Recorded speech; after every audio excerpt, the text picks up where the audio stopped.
Uncle Bob recently shared this project on X, which is a disciplined tmux-based agent orchestration platform that turns swarms of AI agents into reliable professional software engineers. That sounds interesting. So let's try it out. SwarmForge currently requires Unix. If you develop under Windows, you can use Windows Subsystem for Linux. SwarmForge also requires Z-Shell. So before starting, make sure it is installed. Currently, SwarmForge officially only supports the Codex CLI and the Claude CLI. As I am using GitHub Copilot, I created a PR to support it. To install SwarmForge, the documentation suggests executing this command. But that would copy the entire SwarmForge repository into my repository. I do not want that. So instead, I cloned SwarmForge into a separate repository and then only copied the SwarmForge folder over.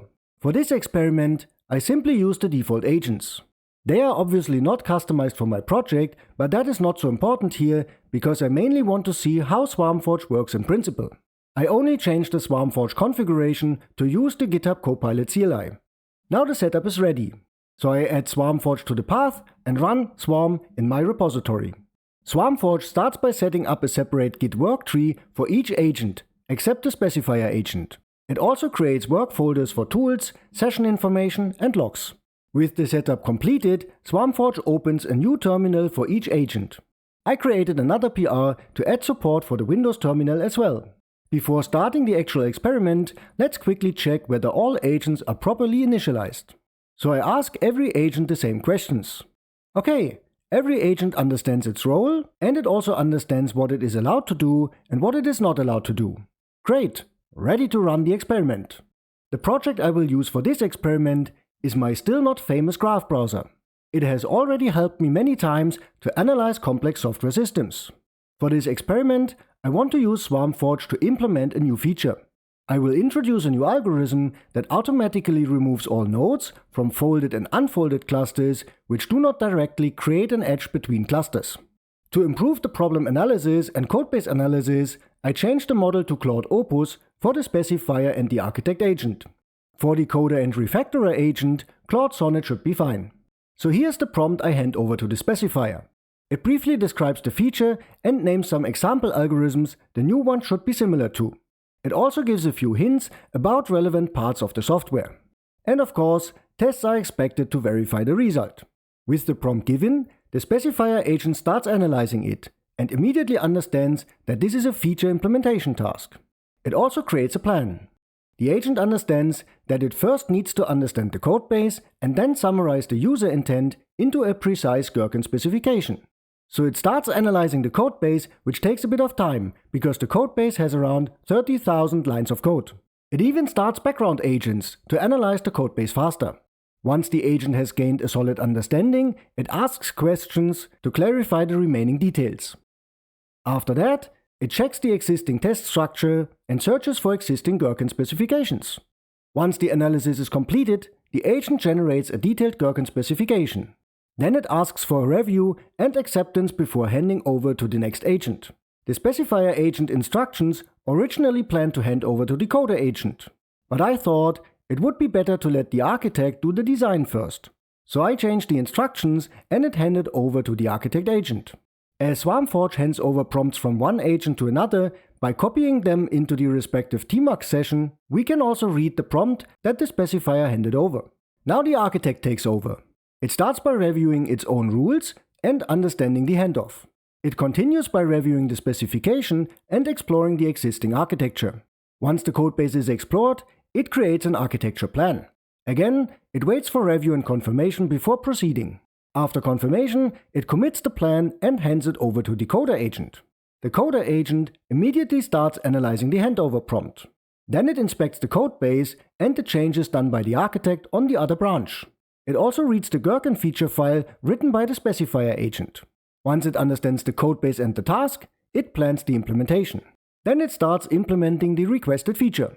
Interestingly, it starts with the feature implementation first and writes the test second. It is worth watching the thoughts of the agent and the steps it takes to complete the task. This can give us useful insights for writing even better prompts next time. Once the coder completes the implementation, it automatically hands over to the refactorer agent. The refactorer agent also starts by reviewing its own rules. Then it analyzes the changed files to plan the refactoring work. It checks the branch of the coder agent and reads its changes. It realizes that the tools Uncle Bob mentioned in the sample agent instructions do not make sense for this codebase. Those tools are for Go, but this project is in C#, so it skips that part. It then continues reviewing the changes and finally merges them into its own branch. Before making any changes, it runs the tests to confirm the baseline. Then it tries to identify refactoring opportunities. After a short analysis, it reports some smells and immediately starts refactoring without asking for confirmation. Once the refactoring is completed, it runs all tests to verify its changes. Then it commits the changes, prints a summary, and hands the changes over to the architect. The architect immediately starts inspecting the changes done by the refactorer, which of course also include the changes from the coder agent. After a short analysis, the architect concludes that the changes look good. It then continues inspecting the design quality. Once it concludes that the refactoring looks architecturally sound, it confirms that all tests pass. Then it checks which verification tools the architect prompt requires. And again, it detects that the Go tools specified in the instructions do not make sense for this C# codebase. So it completes its job by printing a summary of its analysis. Finally, it notifies all other agents that the task is completed. Interestingly, the specifier agent does the final merge to the branch where the experiment started. It finishes with task completed, and then it waits for the next task. Awesome! That was quite interesting and even entertaining, watching the agents collaborate almost like a real team of software engineers. Let's briefly review the changes. Even though I did not customize the agents, the changes look quite reasonable. There are tests, the changes make sense, and there are no changes in unexpected files. Let's run the application and check whether it works. The context menu entry is there. And the algorithm works. The right nodes are removed. Awesome! SwarmForge is really a cool project. Even without customization, the team of agents did a great job. I'm already planning to use SwarmForge in a bigger project for a more complicated task. There I will not only customize the existing agents, but also introduce a dedicated agent for testing.